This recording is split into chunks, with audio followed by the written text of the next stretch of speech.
anyone that's working in an office listening to this is going, it's not exciting, Mary-Beth. What was the bridge?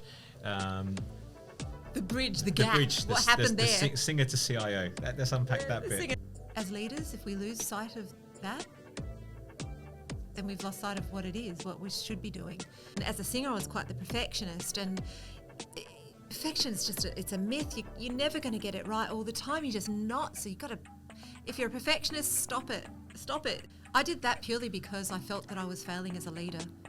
I was I was a terrible leader when I first started.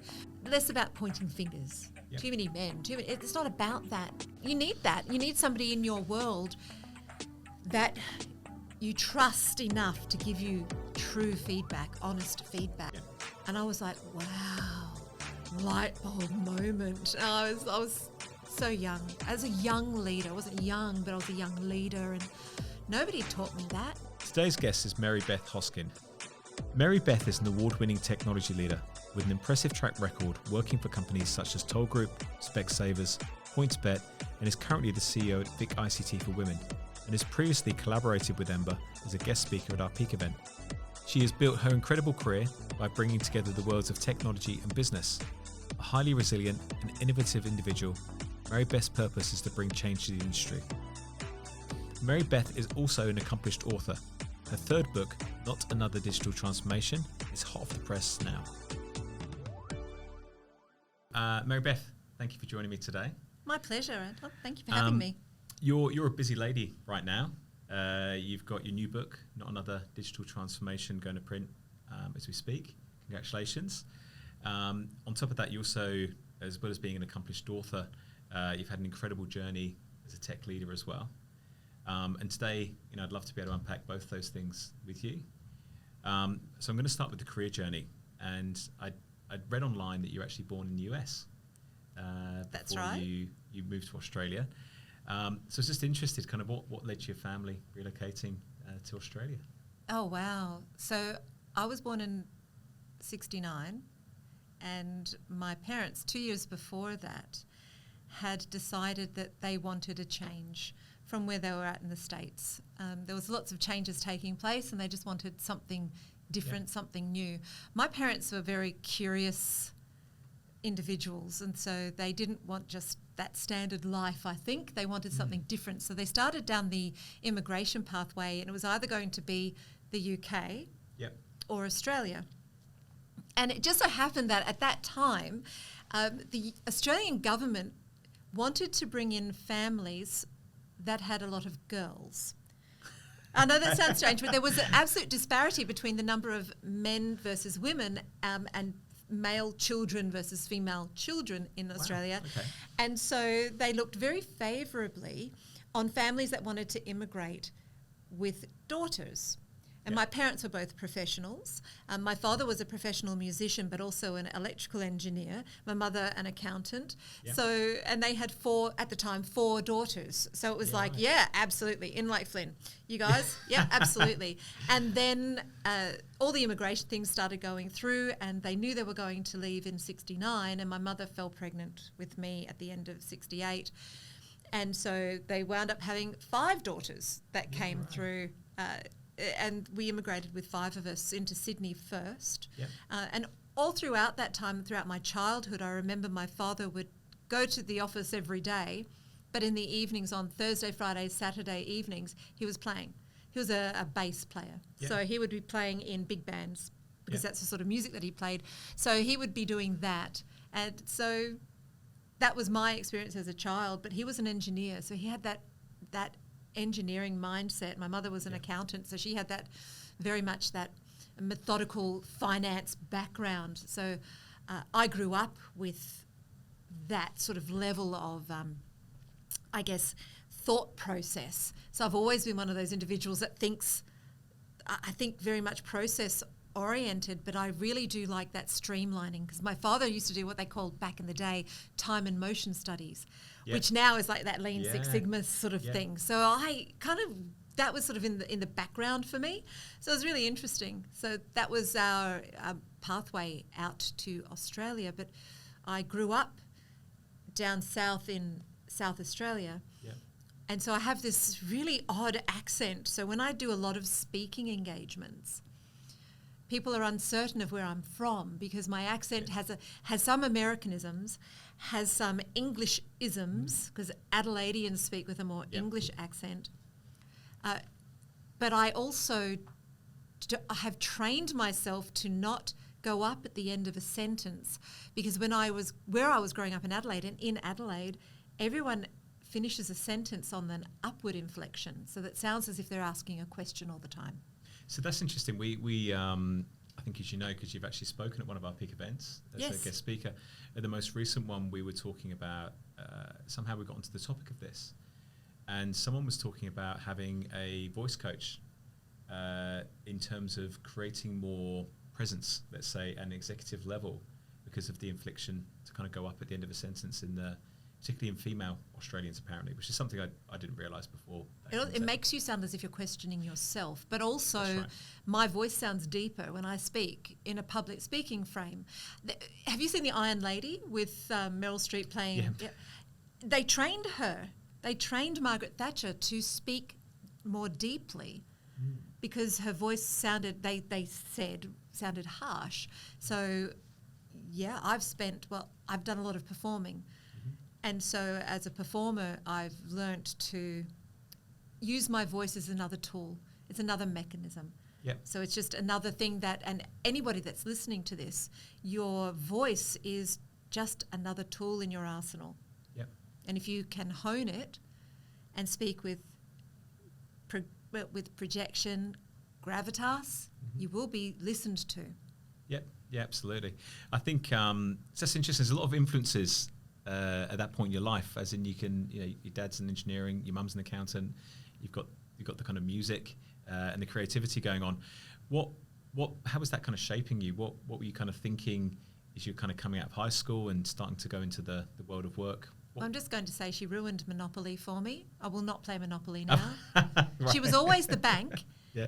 And she was the only person I know that would give you an overdraft and then calculate every time you went around the board and hit go and you got your $200, when you hit go, she'd calculate your interest on your overdraft. And then she'd remove that. I hated that game. My son got 10 different versions of it, and he'd say, let's play Monopoly. And I'm like, I'm not playing that. What did it do for me as an influence? I always wanted to do something. I wanted to make a difference. I've always wanted to do something that has added value, or at least gave me the opportunity to make a difference somehow. So when I hit high school, I really started to find my feet with music and performing arts. And because my father was a musician, I wanted to impress him. Let's be real. He was my dad and I wanted him to be proud of me. So I started down a singing pathway and managed to get myself into the state youth opera. I at one point thought I'd like to be an opera singer. I'm just going to put it out there. I'm not an opera singer. I don't have that sort of a voice. I love opera. I can watch it for hours, but I'm not an opera singer. But I had aspirations, and so I sang with the State Youth Opera a couple of seasons, and then decided I still wanted to sing, but I wanted to do something different with that. And I thought, I'll sing in a band. Yeah. And so I joined a couple of bands in Adelaide, and then they went through their natural progression. You know, we're all going to be famous and then you're not. And so then I decided I needed to move to a bigger city, needed to make a bigger impact. So moved to Melbourne and continued singing here. Yeah, okay. And how did, so kind of with the music and stuff, I guess, how did that end up with you moving into technology? What was the bridge? The bridge, the gap. Bridge, what happened there? The singer to CIO. Let's unpack that bit. Singer to CIO. Yeah, the singing CIO. Maybe that's... That was the original title of the second book, but I felt it was a little bit too narrow for people. Too niche. That's it. Oh, okay, so we were talking about this earlier. I've been singing for, a good number of years with my then boyfriend who became my husband, and we did a wedding. We were doing covers, singing covers at weddings and at football clubs, their grand final celebrations and things like that. So we're making a pretty good living, actually, a decent living from that. And then we did a wedding, and we'd been doing a lot of covers, a lot of gigs, and the final performance we did, it was a wedding in Patterson Lakes, and there was a fellow there, and I was saying this earlier, this man wanted me to sing Mustang Sally 8 times during the night. And I remember thinking, there is nowhere on this planet that it is right to ask somebody to sing that song 8 times. Anyway, you're getting paid, so you sing. You get paid, so you do what you do. And I got in the car with my husband and I said to him, if I have to sing that song one more time, I think that's going to be the end of me. And he said, okay. He said, what do you want to do? I said, I don't want to sing anymore. And that was the most frightening realisation that I'd come to. I knew that it was coming. I wasn't feeling the joy of singing anymore. I was feeling the grind. And when you are performing and doing covers, you have to have a huge discography of songs you need to know. Yeah. And so you spend most of your time learning new songs to stay as current as you can so you can get more gigs. And I just got to a point, I thought, this isn't what I want. I wanted to do my own music, and that wasn't happening. And that realisation hit me, and I was scared. I was really scared because it was like, now what? Everybody knew me as a singer. I was known as a singer. That was what I was known as. And what do I do? And I want to change that to something completely different. And what is that completely different thing, which I just didn't know. But what I did know is that I needed some level of normalcy in my life. Mm-hmm. Instead of playing all night, singing all day and doing that, I just didn't want that. And quite a few of my friends worked in corporate Australia. You know, they might have worked in the mail room, but it was still corporate to me, and it was something that was very different, very, very different to what I was doing. I thought, I want to do that. Yep. That looks interesting. I had no idea what that was, but I thought, I just want to work in an office somewhere because that looks really exciting. Now, everyone that's working in an office listening to this is going, it's not exciting, Mary-Beth, but you know what? When you're doing something for so long and then there's no joy in it anymore, everything else kind of seems to be interesting. And I'm curious. I'm a curious person by nature anyway. I read a lot. I like to try different things because I figure, it's like when you throw pasta against the wall. If it sticks, it's cooked. If it doesn't, it falls off. So I kind of do that with my career. And I wanted to try something that was different, so diametrically opposed to singing. And I figured that that's what that would be. Now, I had no idea about where that would be, what sort of work that would look like. Yeah. I had some experience doing little bits of office-y sort of work in my background, some transferable skills there. And so I thought, temping. Now, for those that are on the call that are younger, that are on this, listening to this podcast, temping, what is it? Think of a contract that's 1 day long or 1 week long, where you're backfilling somebody who's either taken sick leave, in a position like on a reception where they need to have somebody manning that reception desk, or somebody's gone away for 2 weeks holiday and they need to backfill that role. That's what temping is. So you just go into different offices. So I thought, I should do that. So I started interviewing for temping roles. And I think I went to about 30 different interviews and didn't get a lookie. Didn't get a look in, because it was like, but you're a singer. You're a singer. What have you got? And then I went to one recruitment company, and the woman that I sat with said to me, you look really familiar. And she said, I've seen you perform. And I was like, oh, wow, okay, great. Yeah. This is what, interview 31 that I'm not going to get? Awesome. Mind you, I have done a lot of auditions and been given like the no. So, you get used to that. Is there. Yeah. You kind of, you get quite a thick skin. But it was like, this was interview 31, and I was sort of starting to feel like maybe this was the wrong choice. But she said, I was always curious as to, what goes into a gig and how you have to do all that work. And she said, talk to me about it. So I talked to her about the relationships that I had to build with my agents, because we had 3 or 4 agents, and she's writing notes down. And then the logistics, like, okay, so I had to, you've got to get all of your sound equipment, because we didn't own that. We hired it for the gigs. So we would hire that, and then what would that cost? How big did we need to have the speakers for the room size? So you needed to work all of that stuff out. I worked all of that out, organised the equipment. We picked the equipment up. We did all of the logistics. And then we had to work out, which gigs were the right gigs to do. So if you had a gig that was going to pay you a little bit less, but you got 5 gigs out of it versus one that paid a bit more, which one would you take? And all of those sorts of things. And she's making these notes. And she said, wow, that's really interesting. She said, so you've got stakeholder management. Yep. You've got project management, logistics. And she's saying these words, and I'm like thinking, I know these are words. Yeah. I don't know what she means by them, because I hadn't thought of that. But she said to me, you have, and this is the first time I heard this, you have transferable skills, and I can sell that. Wow. And so she put me in my very first temping assignment, which was a 2-week backfill on reception at this little company in South Bank called Apple Computer. Right.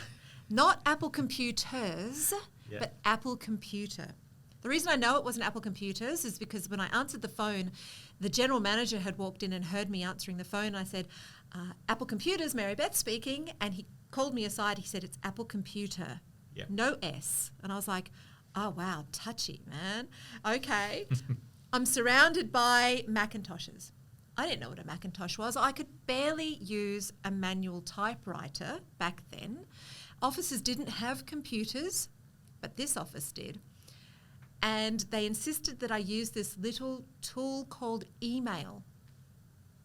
Now, I'm like, I had no idea about what email was. And I'm like, oh, my God, this is so hard. Just give me a reception notepad so I can just write down these messages. But I had to answer the phone, then type in to somebody that they'd received a call, and all these things that in 1991 were like, they just were not. Everything was very manual back in the day, but not at Apple Computer. I was going to ask you, so that was 91, was it? Yeah, 91, 92, yes, Apple Computer. So I remember getting home and saying to my then boyfriend, future husband at the time, oh my God, I was at this place today. And he said, oh, where were you at? I said, I said to him, it's Apple Computer, not Apple Computers. And he went, oh my God.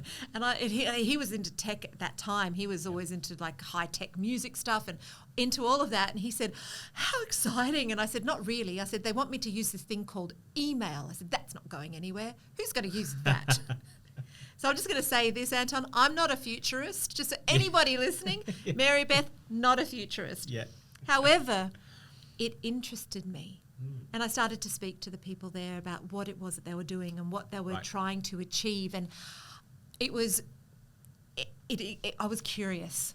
Yeah. And I've always had a growth mindset. So every opportunity I had then that enabled me to learn some new tech, something, a new switchboard, a new something. Yep. And that led on into my very first role at a company, part of the May Nicholas Group, which were working with the major banks on the implementation of EPMO machines. Yep. Now this is back in the day when an EPMO machine weighed 20 kilos, had to be programmed before it was sent to a shop to be used. Yep. So we're talking at the very, very beginning of all of that. And that was where I kind of started in the tech world. Yeah, right. Wow. Yeah, okay. And I saw that obviously that as that journey kind of progressed, your kind of LinkedIn story, so to speak, in terms of your profile picks up in 2010. Yeah. With 2001. Sorry, with BP. Oh, yeah. Change management consultant, and it was funny because I was looking at it actually just yesterday ahead of this, and I was thinking, what happened before that? Which is interesting that the journey you've explained there, but you've kind of arrived there at BP in a change role. So how did you kind of end up in change? From temp to change. Yeah, or what enticed you into change? Because you've built your career fundamentally kind of around that space. So what? I like people. Yeah. And I was leading a team of drivers at May Nicholas, drivers that were installing EPMO machines. Yeah. And what I realised was just what it took to actually train them and convince them to do this, because it was completely different to courier driving. I had to actually interface with a customer and do that sort of work. And I realised, wow, this is really hard. I wonder how you do this better. And I always wanted, and I like to perform, and I've always wanted to perform. And I thought, how can I get more of that into my world? How can I do more performing? Yeah. And I thought, training people. And training led on to change. So I did training and assessing, and then I started doing more training work with more drivers, etc. And then as we were, and I had been in transport and logistics for about 20 years in total. Part of that was sign on glass. Everybody who's listening to this thinks that it all started that way, but it didn't. We used to have manual run sheets, pieces of paper that people would fill in, paper consignment notes that you'd have to fill in. You know those irritating customs declarations you've got to put on your postage when you go to the Australia Post? Imagine this in every single thing. So if something went missing, people were there going through files of manual processes. So there came a point where it needed to be, where there was a technological solution. Yeah. But you have to take drivers on that journey, because they have to use a device, and their biggest fear was being tracked. We don't want to be tracked. Right. And so it required a lot of change management. In transport and logistics, I didn't understand what change management was. So that's what led me to doing courses and to actually start understanding what change was all about. Working out the what's in it for me equation. What does that look like, and how it works for an individual? And that has stood me in great stead in my entire leadership career.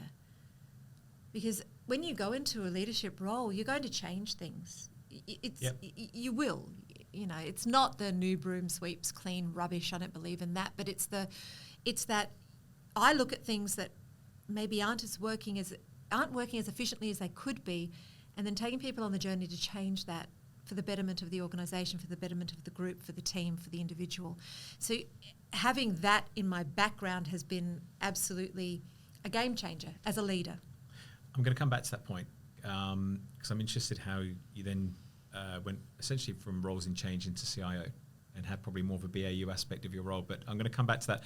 What I'm interested in is that, I guess, through that time you've built this career in change and in some very traditional old school industries, logistics, even BP, petroleum and oil and oil and gas. What, are you a sucker for punishment, or is it just you enjoy a challenge? I like a challenge, but it's the people. It's all the people. It's about the people. I think as leaders, if we lose sight of that, then we've lost sight of what it is, what we should be doing. People are at the centre of everything that we do as leaders. My team's the most important thing. They make me look good. They can only do that if they know I believe in them, that there's trust. And that's, yes, very challenging organisations, but music industry is just as challenging. Yeah. All of these industries are challenging. They're challenging just in different ways. And for me, it's that one thing I disliked the most about COVID, other than COVID, was that it was everything was just thrust upon us. We had no say in any of it, and changes that fail are the ones where the individual is not taken on that journey. And I have seen that time and time again, which is probably why I've taken on these sort of roles in these very underrepresented organisations. Yep. Because I think that if we can go into the organisation with a sense of empathy for the individual, then we will get more out of that, and the individual will get more out of the change that's going to be invariably thrust upon them. So that's why I've chosen the things that I've done. And I do like a challenge. What's the point if you're not challenged? I can't do complacency. I'm too curious for complacency. I get bored. And so I want to learn new things. And then if I learn something new, it's like, I want to try that. Does that work? Not everything works. So, no, Well, nor should it. You're playing probably too safe at that point if it keeps working. Yeah. I was interested as well that I saw that you went back and did a master's in business and technology. Yes. I say went back. You did it as an adult. Probably it's a better way to put it, less rather than. which I think, I'm trying to see when that was in your career, probably around 2006, 2008? Yeah, I think 2009, 2010 I graduated. So I did that purely because I felt that I was failing as a leader. I was I was a terrible leader when I first started. My very first leadership role, that was awful. That was awful. What does terrible leadership look like? Yeah, I just micromanaged people within an inch of their lives because I couldn't fail. I didn't want to fail. And as a singer, I was quite the perfectionist. And perfection is it's a myth. You're never going to get it right all the time. You're just not. So you've got to, if you're a perfectionist, stop it. Stop it. It's a waste of your energy and time. But so I was in this leadership role and my team was underperforming and I just kept taking things back from them because they couldn't do the job and I was just doing it myself and I was running myself into the ground. I was exhausted and I remember saying to my husband, I just don't know what to do. I'm doing everything now and it's ridiculous. What am I paying these people for? And then I went and saw my boss. Now, one of my biggest advocates, she's one of my best friends still to this day. She is one of my closest friends. And I said to her, I remember getting into the office and saying to her, I don't understand. It's not me, is it? And she said, it's absolutely you. Right. There you go. I was like, what? I said to her, but I'm doing all this and that. She said, yeah. She said, you're doing everything. She said, people need to grow. They need to learn. You need to let them do their job. She said, and if they fumble, if they fall, if they make a mistake, then pick them up, dust them off, and set them on their way again. She said, you have to do that. Otherwise, you just completely disempower everybody that works for you, and they won't want to work for you. They won't be challenged. They won't be achieving what they want in their career, and you'll be running yourself ragged, and your team will still be underperforming. Yeah. And I was like, wow, light bulb moment. I was so young. As a young leader, I wasn't young, but I was a young leader, and nobody had taught me that. She was just like, and she's always been that way, mind you. Really, like I'll say to her now, this is the problem I'm trying to fix, and she'll go, nah, it's you. Stop that. I'm like, okay. She'll do that even now, and you need that. You need somebody in your world that you trust enough to give you true feedback, honest feedback.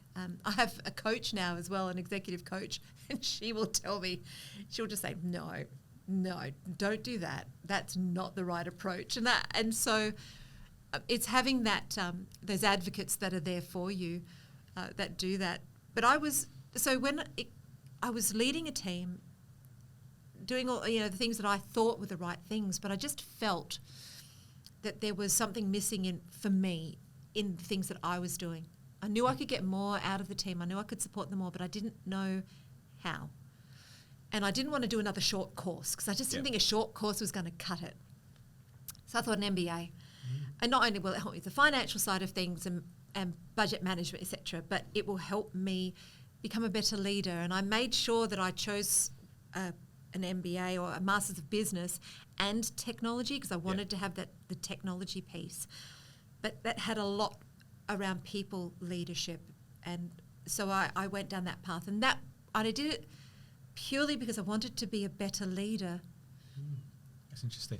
A lot of tech leaders that I meet with that have done an MBA or kind of post-grad whilst working, it's been more than just the learning experience. It's been the cohort of people you meet, the learning experiences. Was that an in-person course, or was it? That was all online. That was at the University of New South Wales. Yeah, right. That was pre-COVID, but I needed. So at the time, I was a service level manager, and was on 24 hours. It was very, very heavy, and I thought if I'm going to be successful at this, I need a course that gives me flexibility, that enables me to have to study when I need to study.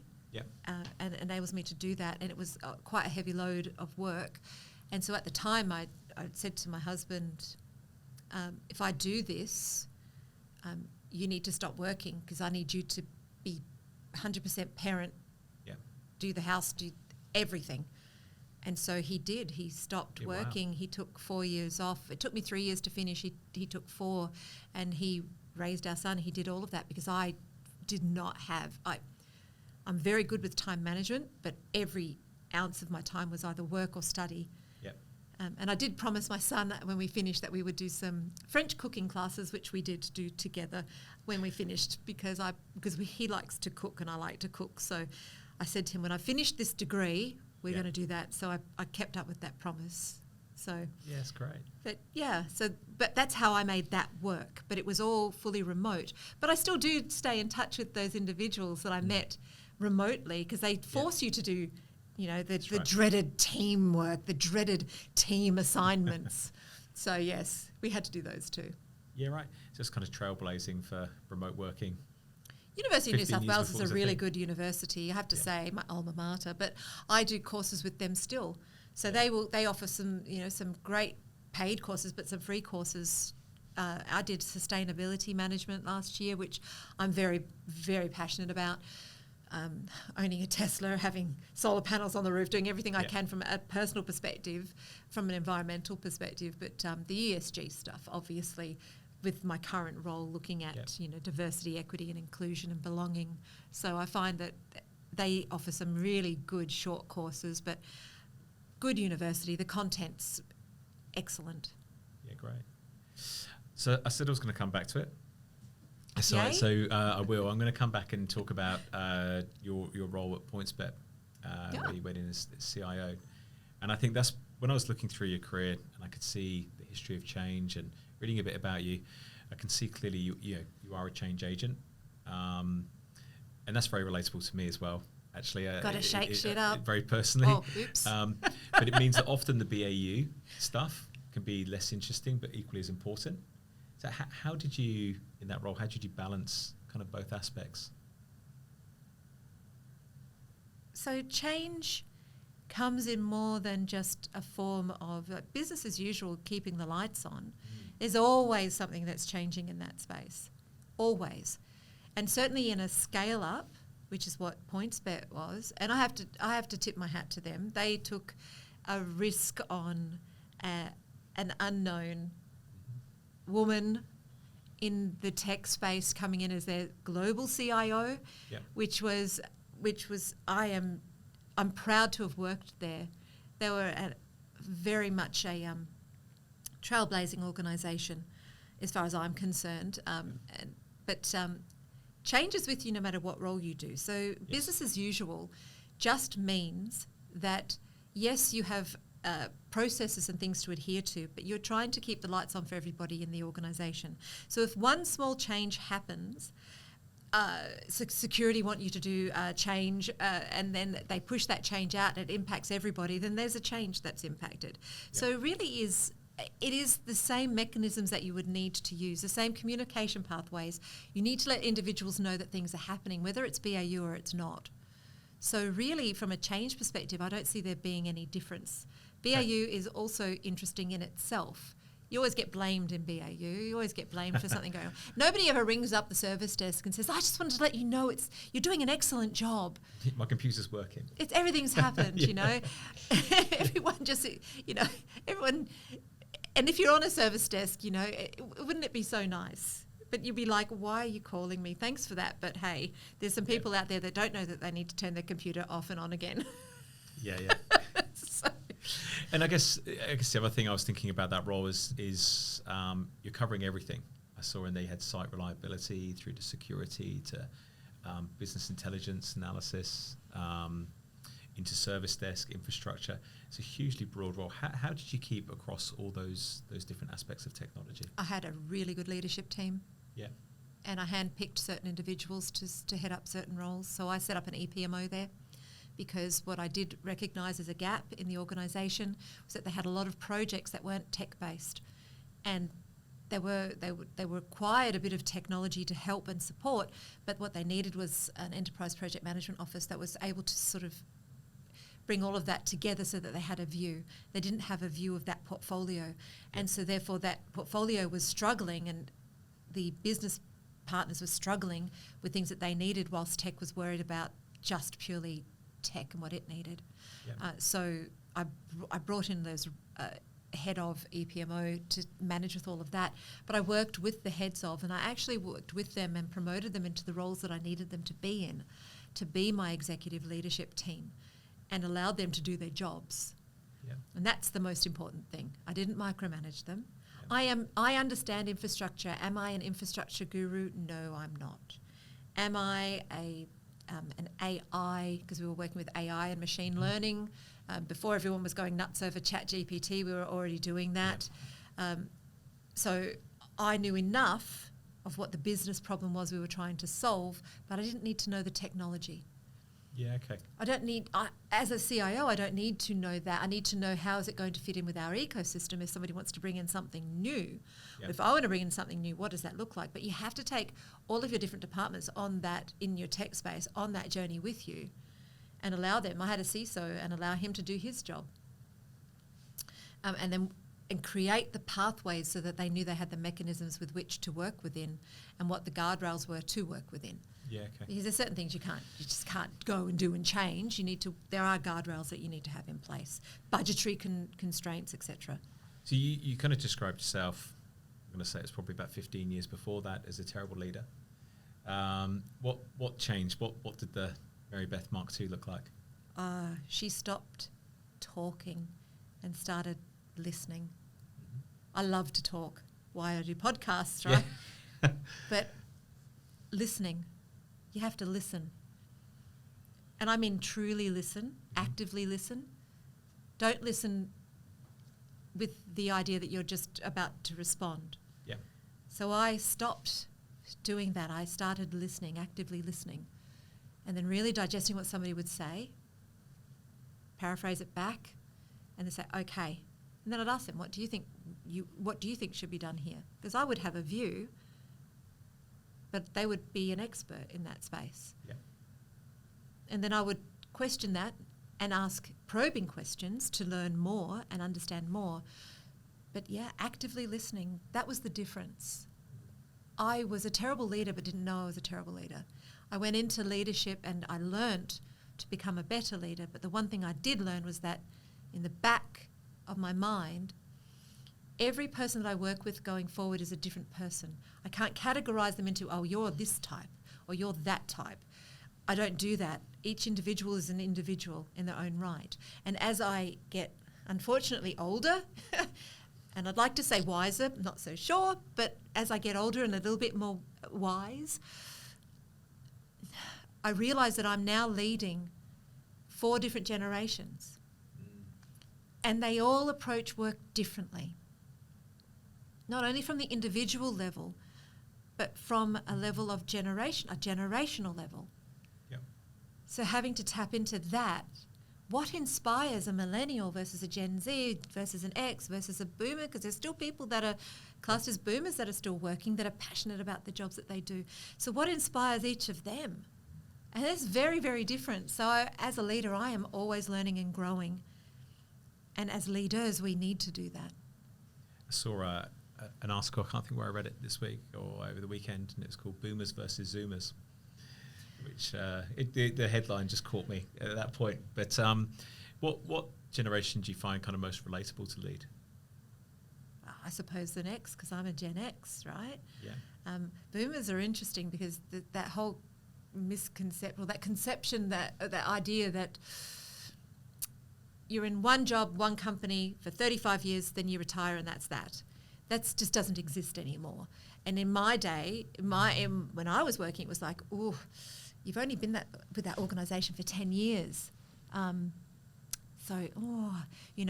want to be there for at least 10 to 15 years. Now, you've been there 15 years. Are you institutionalised? Yep. It's like if you're in role 3 years, that's great. Wow, that shows great stick-to-itiveness. You were there 10 years, after 3 years now. It's like, people are moving from job to job, 6 months, a year. They've learnt what they wanted to learn. They're moving to the next thing. So maybe actually the Gen Z, because if you look at my career progression, I kind of 3 to 5 years is my max in role. I get by third year in, I'm like, okay, time to move.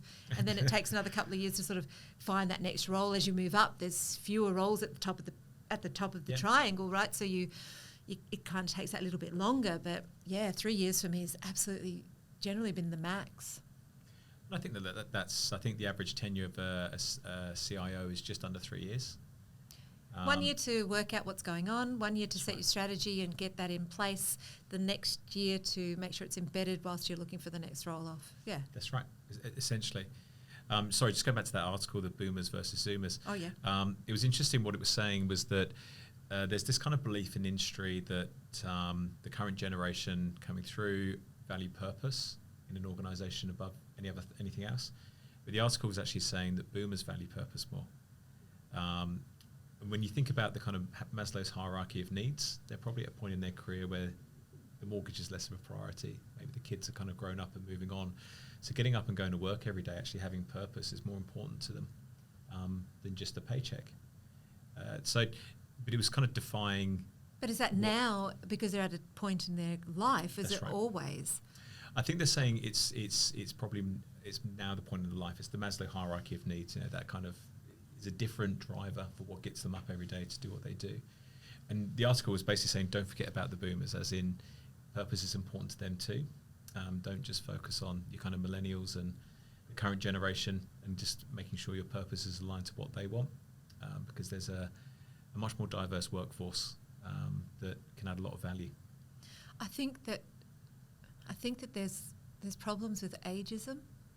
As you get older, you're seen as less of value. Yet you have, and if you haven't made it to a certain point, when you're older, it's harder. I see that with quite a few colleagues that are older than I am that have so much value to add and really struggling to find a role with the value that they bring.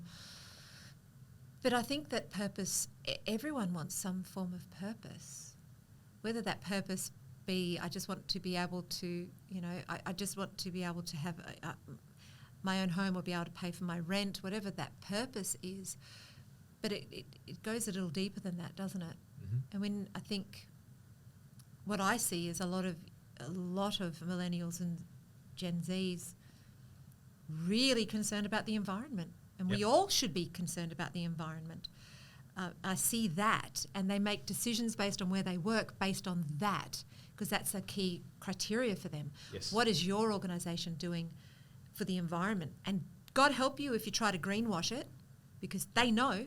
Yep. They will do their research, and more power to them. I am all about that. We have a lot to answer for. The older generations do, and we need to be doing better. And we need to be not forgetting anybody. There's people that are, some people didn't put money in their super. They're not going to have a pension. They might not be cashed up enough to be self-funded retirees. What are they going to do? Yep. You've worked all your life and there's suddenly nothing, so you're going to have to work longer. Yep.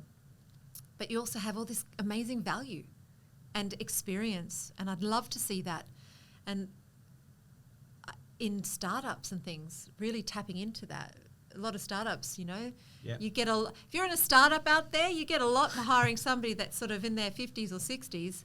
They'll bring a lot of gravitas. They'll also give you a wealth of knowledge. And you don't have to take all of that information if you don't want it. People will freely give you advice, such as me giving you advice now. Take what resonates for you. You don't have to take all the other advice, just what resonates for you. You're making me actually, in my mind, I'm thinking about the Robert De Niro movie, The Internship. Oh, gosh, love that. Yeah. Love that's what that. you're talking about, right, isn't it? It's a great, it's obviously a movie, it's scripted, right? But the reality is there's a lot of experience there that's being imparted. Oh, God, I could not imagine. That's why I write, I started writing because I had a story to tell. I actually started writing because I thought maybe I'll go do my PhD in change. And I thought I could either do a PhD, my doctorate, or I could write a book. What would be harder? And I thought, a doctorate would take about 8 years. Would a book take 8 years? I thought, I'll give a book a go. I'm going to tell you, it's really hard writing a book. Yep. It's really hard. You start out going, yes, I'm writing a book. And then you're halfway through going, oh, yeah, I said I was writing a book. And you've told everybody, right, that you're writing a book. So you kind of have to write the bloody book. Yeah. And then by the time you get to the end, you've read the book 50 times and you're sick of the book. Yep. but you kind of got to get the book to a point where you can publish the book. And then you publish the book and you're like, thank God I've published the book. And then I went in for a second and then a third round, didn't I? So that's right. But I did it because I thought, I wonder if I can. And you know what? You can do anything if you just put your mind to it. So, yeah. I'm going to come back to the book. I want to sure. finish off the career bit just quickly, if that's okay. God, we've bored everybody with my career, but anyway. No. Last bit. Okay. And it kind of ties into purpose, actually. So you're now CEO at VIC ICT for Women. Yes. And I was just then interested in what that role involves and what kind of barriers and challenges you're working to overcome. I've been a member of VIC ICT for Women for a number of years. I was part of their mentorship program as a mentor, and an opportunity arose to be CEO. And I thought, I've always wanted to be a CEO. I wonder what that would entail. I am the CEO of a small not-for-profit that is fully sponsorship funded and fully volunteer led. Yep. So I have zero leverage with the volunteers. It really comes down to their good graces and wanting to tip in their time. Every single person that volunteers at VIC ICT has a full-time job. Yeah. So they do the work, the extraordinary work that they do, as well as hold down a full-time job.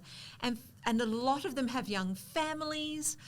The board are the most amazing group of women that I've ever worked with.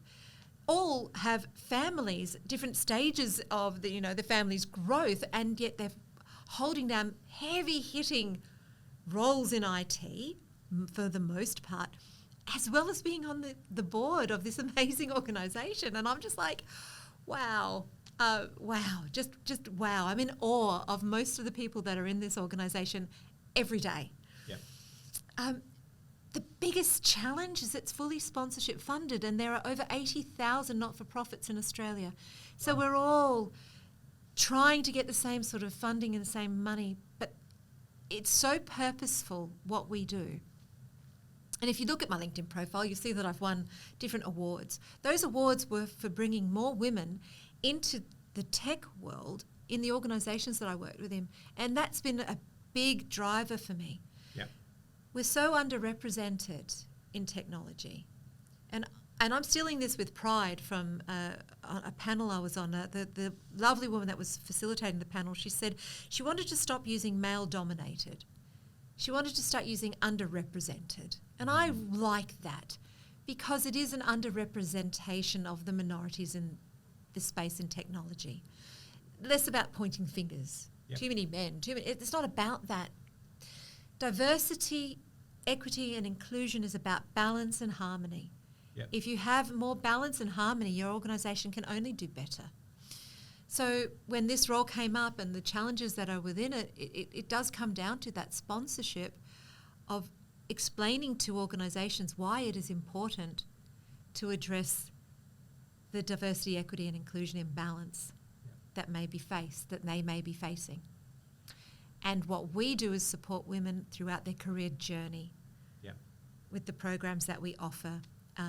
We have our Go Girl event, which is for grade 5 to year 12 girls to come along to reignite a passion in STEM.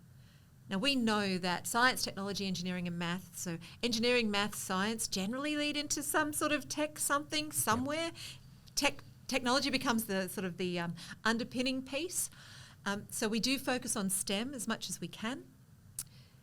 But we have that. Then we have our Grad Girls event for graduates that are coming out of university and helping them find the right roles.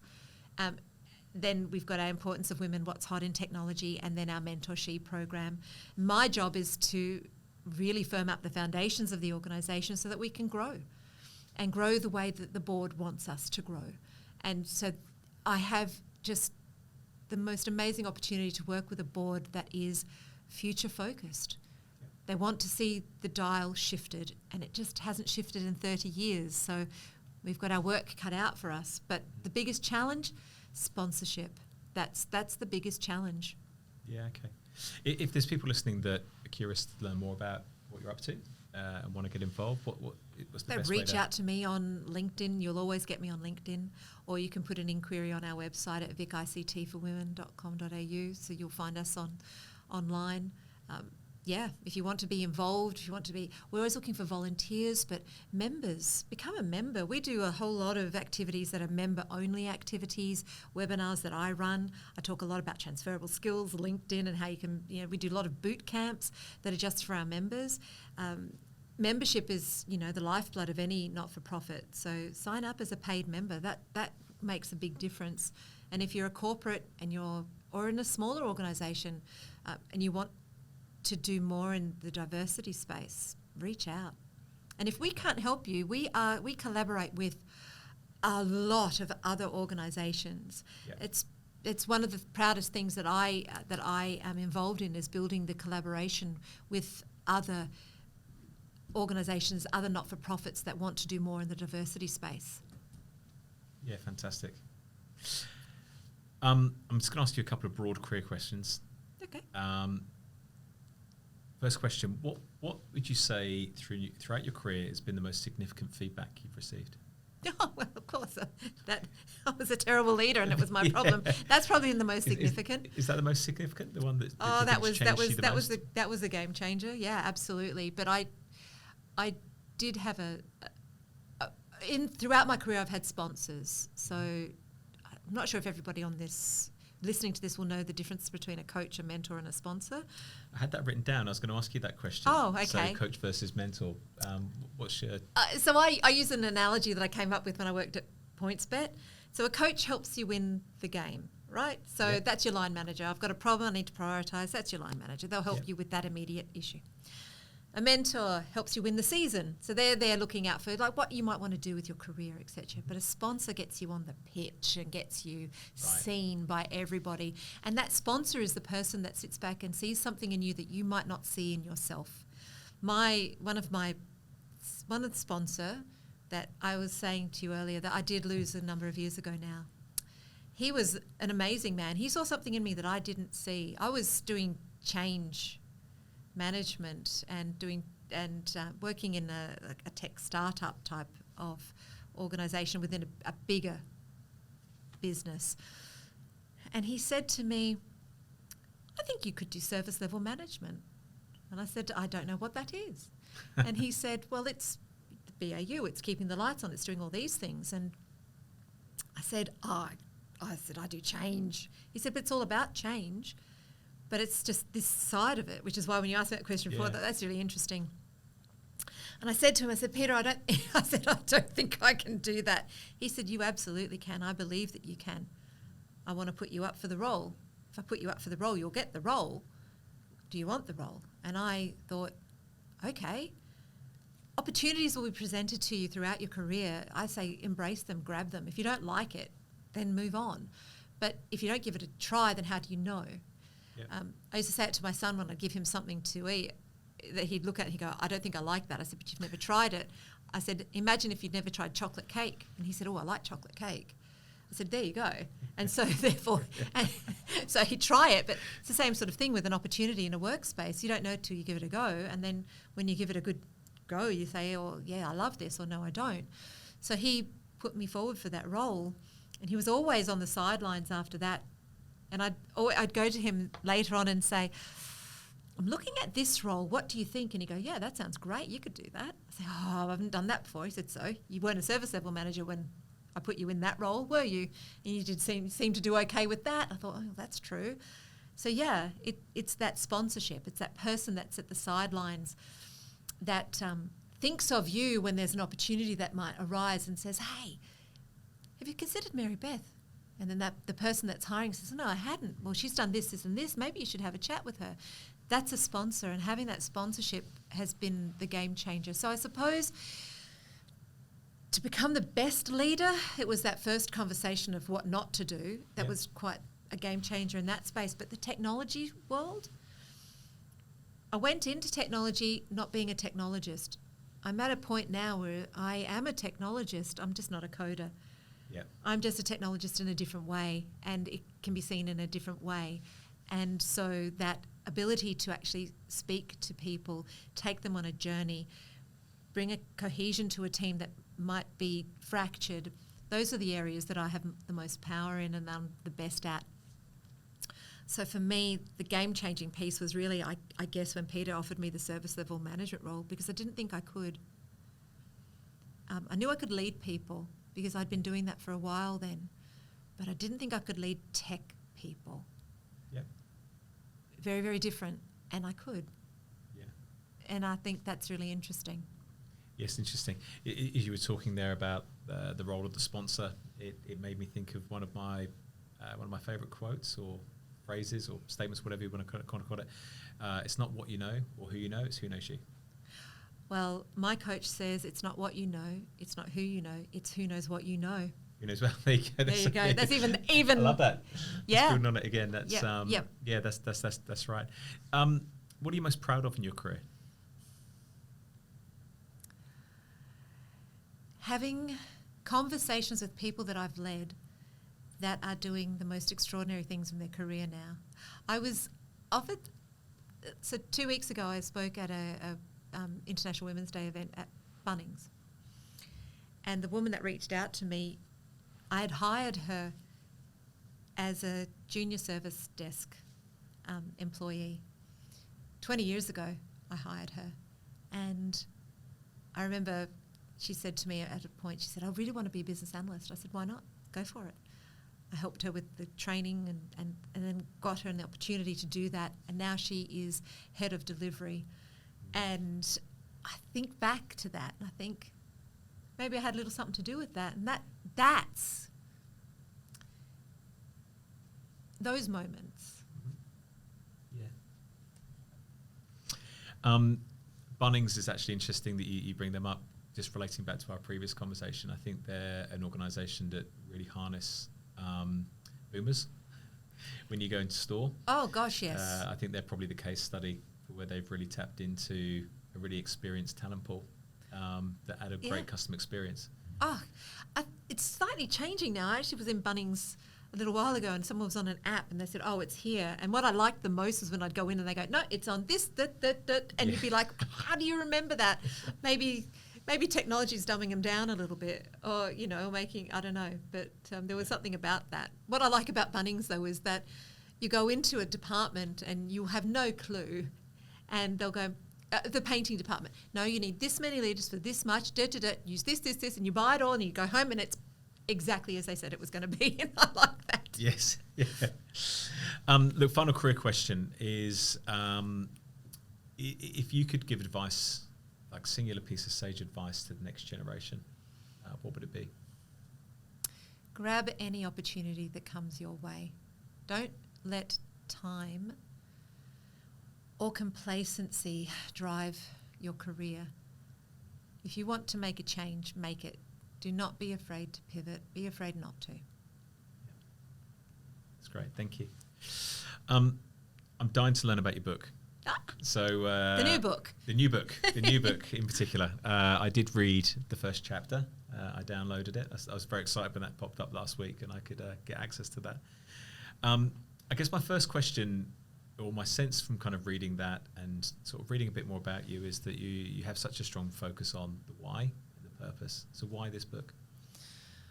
Addie Kalra and I, so Addie and I wrote the book together. We were in a meeting and we were quite astonished that the different departments in the organisation we were together at just had no idea what we were doing in the tech space. They had no visibility and it was quite contentious. And I remember walking out of the meeting and saying to him, that was a terrible meeting. How could they not know what we're doing?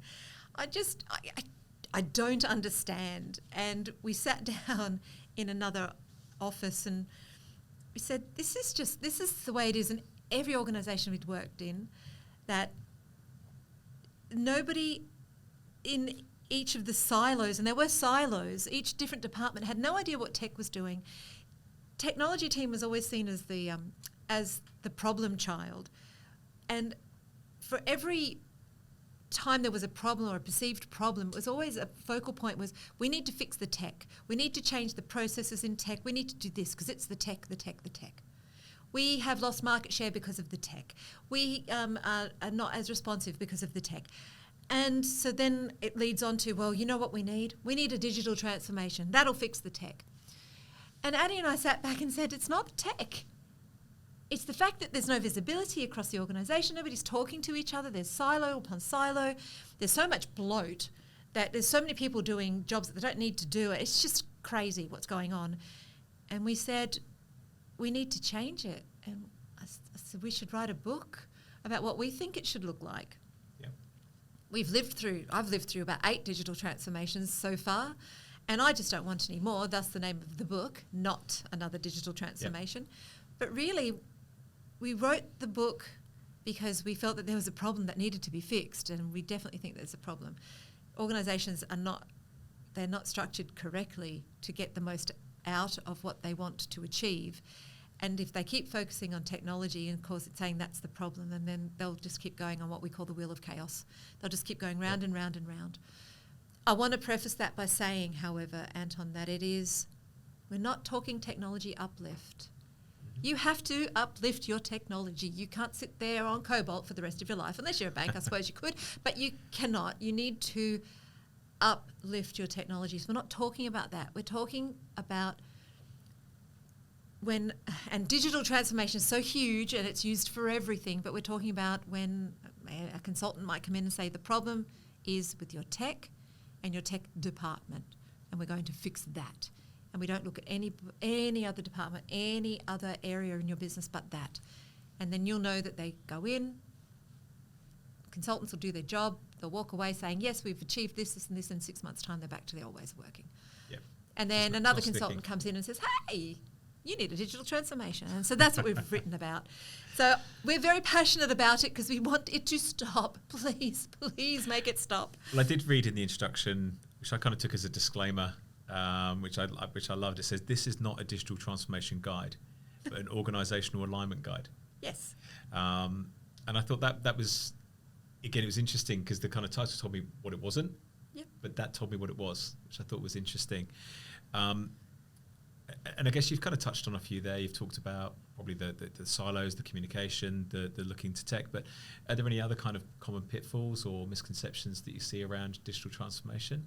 And how does the book kind of specifically address I'm not going to give the baby away with the bathwater. You have to read the book. However, okay. I'm going to say this, that if you do download the first chapter, we have also given a sneak peek into how we've written the main body of the book. Yes. The body of the book has been written as scripts. We didn't want to write a narrative, a story. We didn't want to do that because the Phoenix Project did it so beautifully. And we didn't want to be copying that. That is in its own right a great read if you've not read it. We wanted to write something and we wanted to cover off a lot of different scenarios. And we felt that we couldn't do that in a narrative.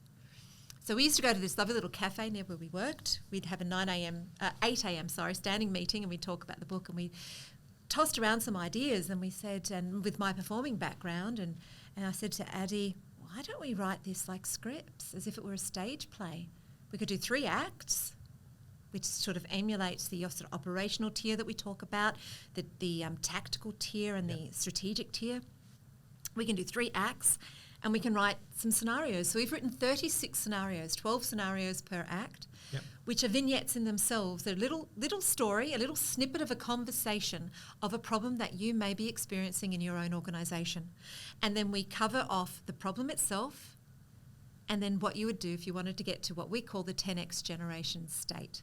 Yep. So not another digital transformation is taking you from where you currently are to the 10x generation state.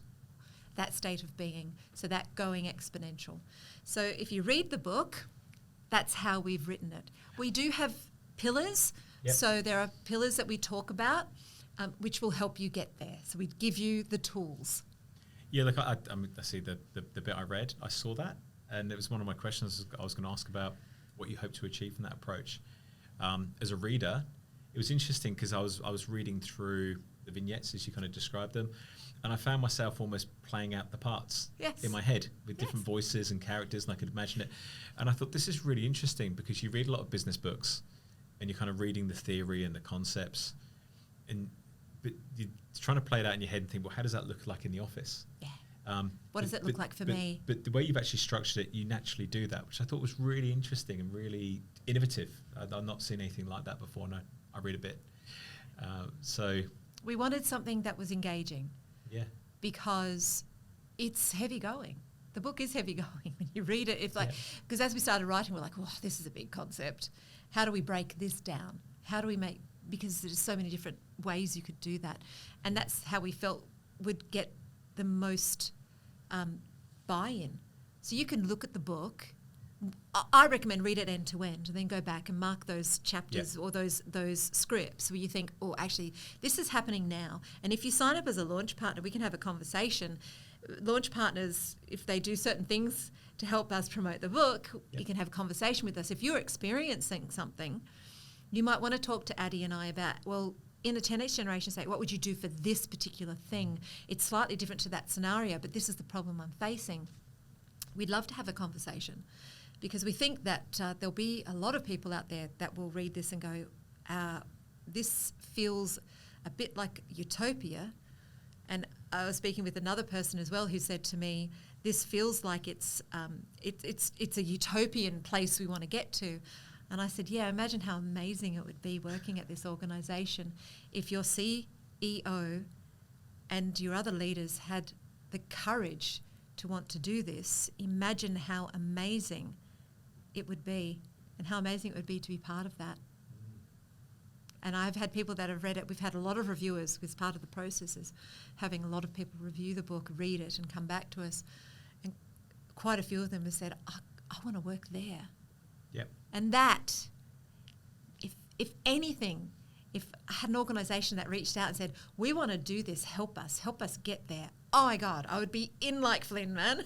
Yeah, right. Right there. But I guess that's the, as you say, it's the utopia, isn't it? Early last year, I read Kim Scott, Radical Candor. Yeah. And I ended up speaking to my coach about it and said, I'm trying to read this book, and she sort of laughed at me. And I said, because as I'm reading through it, I'm thinking that's exactly the culture I believe that we should have in our business. And I'm trying to imagine it and I'm trying to play that through. And that's how I want it to feel and look for everybody that works in this business. So how do you take them on that journey, Anton? That's the thing. We give the tools, we talk about the tools, but it's going to require significant change. That's right. And change is scary. Yep. And you have to want to be there for the long haul. So if you're an organisation, you're out there and you're thinking, why are we losing market share? Why are we not out there? Why? And you're asking those questions. Read it. We'll tell you why. Yep. And we'll show you how. You just have to have the courage to want to embrace it. Yep. And change is scary for all of us. But you know what? We just survived 2 years of COVID, 17 weeks of lockdown. If we can survive that and come out, well, I'm going to say relatively unscathed, there is nothing you can't do in your organisation. If you put people at the centre, which is what we talk about in the book, people are the centre of it. You put them at the centre, there's nothing you can't achieve. I absolutely believe that. Yeah, fantastic. I've also read a couple of books in the last few years, 3 or 4 maybe actually, that are by authors about how they write. Yes. So I read Stephen King's book. I read Haruki Murakami, his book about how he writes as a vocation. And one of the themes that comes through on that is that they actually read a lot. Yeah. To help them to become better writers. I was just curious if that was something that is kind of an aspect of you, and if so, what do you kind of read to influence you? I read lots of different topics, lots of different books, and I do read a lot. If I'm talking about just reading things that are just reading for the sake of just reading and listening to how an author will construct, I like a lot of fantasy novels. Fantasy novels, David Eddings, obviously J.K. Rowling. I mean, I love Harry Potter. I'm into that. Never got into I'm not into high fantasy. I've read Lord of the Rings, but it's not one of my favourites. Yeah. I like the more easygoing, I suppose you'd call it, fantasy type novels. So I'll read that. Ben Aronovich is like something that I'm right into as a writer. But then I also love the, what are they? I can't think of the title off the top of my head, but about these octogenarians who solve crimes in their nursing home. I can't remember the title off the top of my head. It'll probably come to me later. But I love those because they're just easy. Yeah. I don't need to think about them. So if it's the same as if I'm going to watch a television show, I watch something that's formulaic, that I don't need to think too much about. I don't read Mills and Boon. Let's just put that out there. Too formulaic for me. However, but then I do read a lot of business books. And right, that's what I was going to ask, because how do you prevent that from kind of bleeding into your work? Oh no, well I like to read business books around things that a problem that I'm trying to solve at that time or at that moment. So at the moment, I'm reading a lot of books around. I'm reading books around launching new books and publishing books and doing that, because I want to know what that process is. My first 2 books were self-published, which is a very different journey to being published by publishers, which the 3rd book is being published by TSO in the UK. So it's a very different journey. But I will do those sorts of things. I will self-publish to see what that looks like so that I understand it. And then I'll publish with a publisher, because you've got to get a publishing deal and you've got to do all that work, and it's a different process because I'm just curious about it. So I will do that. I recorded my audiobook of the 2nd book because I wanted to see what that was like. Right. That's really hard. Yeah. Reading your book, because you have to speak at the same level, and that is super hard. So when you listen to an audiobook, when I listen to them now, I'm like, wow. I'm listening to the collected works of, because I listen to a lot of audiobooks as well and podcasts, so like This Week in Tech, I listen to all that sort of thing. But I'm listening to Stephen Fry reading the collected works of Sherlock Holmes. And because I know what it takes to do an audiobook, it's pretty good.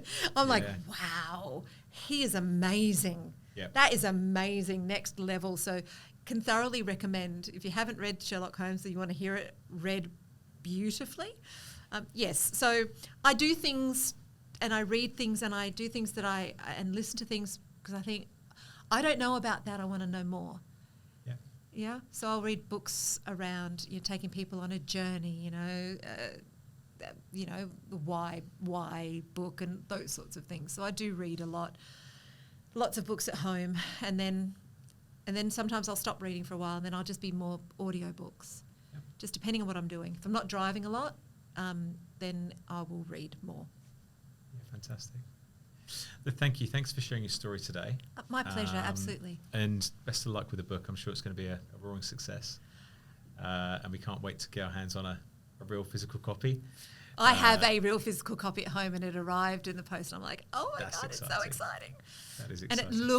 And it looks great, yes. And those of you that are in the tech world, you'll love the diagrams within it, because we've used a particular product. I'm not going to say what it is, but if you do buy a copy and you do read the book, message us and let us know, because you'll sit there going, I know what product you used for those images. Yes.